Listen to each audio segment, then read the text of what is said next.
Today we're going to talk about how to lose all that stubborn body fat that you just can't manage to get rid of, so stay tuned.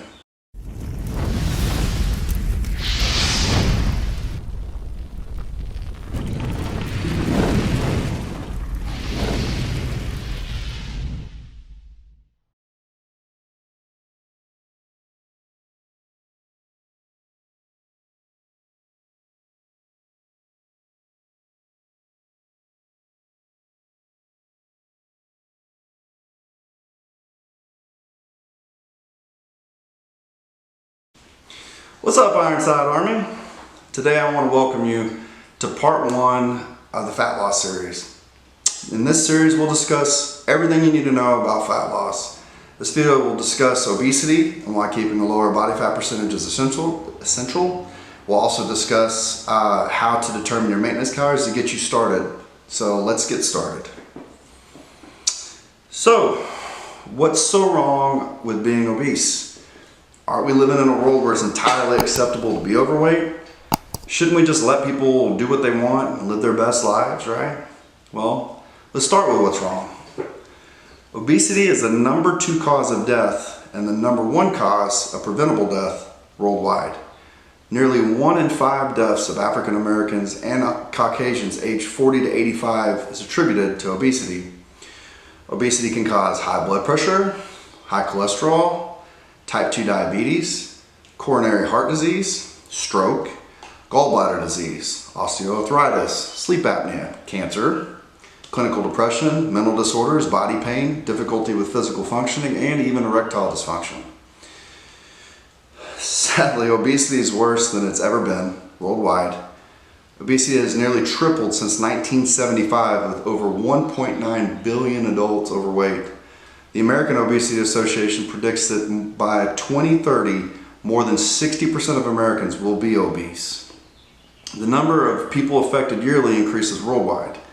And as scary as this information can be, the good news is that you can completely prevent it. So what's wrong with being obese? Well, obese can be fatal and can cause a poor quality of life. Although we live in a world where it's acceptable to be obese, we shouldn't embrace it. Embracing obesity is irresponsible and it shows a lack of caring for other people. On the other side of this coin, we shouldn't shame someone for being obese. However, we should do everything in our power to fight against obesity. So the last question I ask you is, shouldn't we let people do what they want and live their best lives? And this is subjective, okay? But in my opinion, the answer is kind of in the gray, okay? As an American, I love my freedoms and I disagree that we should ever infringe on the rights of others. However, living your best life is compromised if you aren't healthy enough to do it. So it's kind of similar to seatbelt laws. Not wearing your seatbelt only technically hurts you.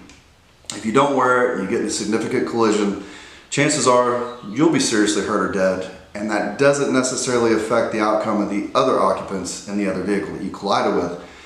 But we care about people, and those seatbelt laws were put there to prevent you from dying in a wreck.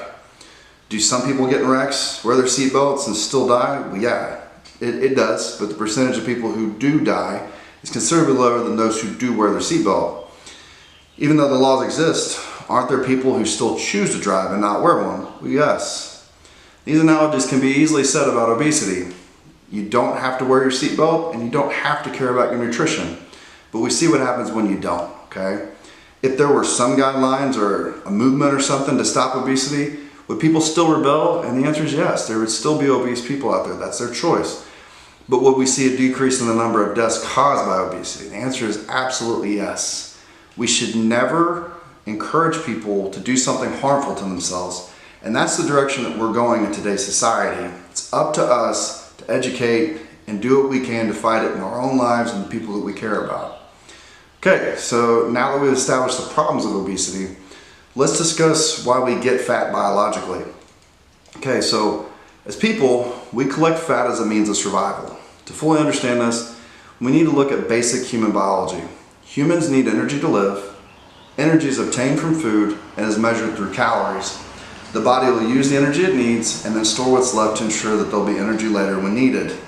That energy is stored in one of 2 ways, either through body fat or glycogen.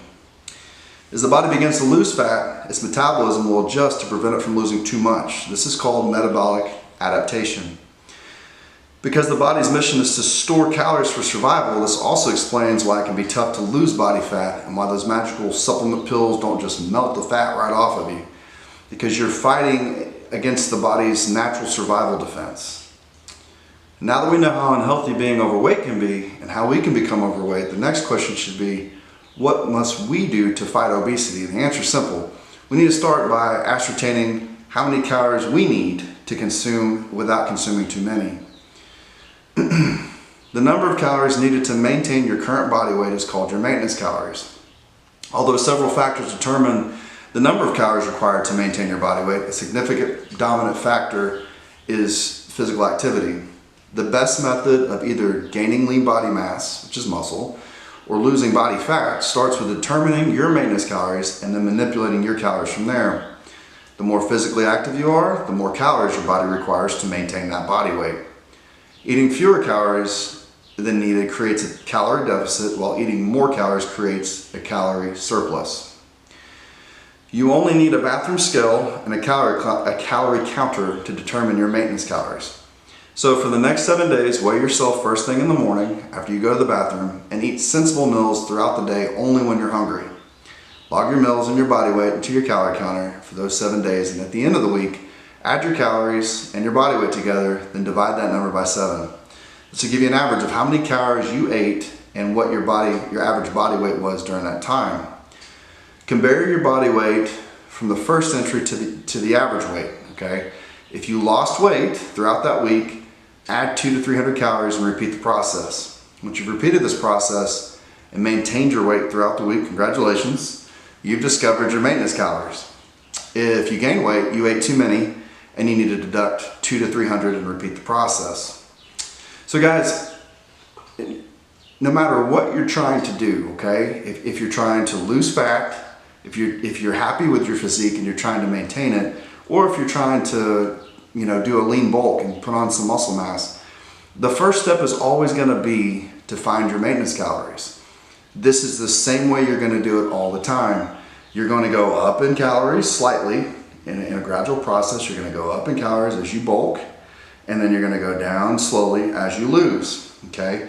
This is why it's so important to figure out where's my metabolism at right now, and the only way you can do that is through maintenance calories. We're gonna discuss in volume 2 how macronutrients play their role in fat gain and fat loss and how to manipulate them. I'll walk you through step by step setting up a fat loss diet. So there's more to come. Stay tuned for volume 2. Also, if you're looking for an online coach, I'm available. Come check out my website at www.ironsidearmy.com. In the meantime, I look forward to it. Y'all take care.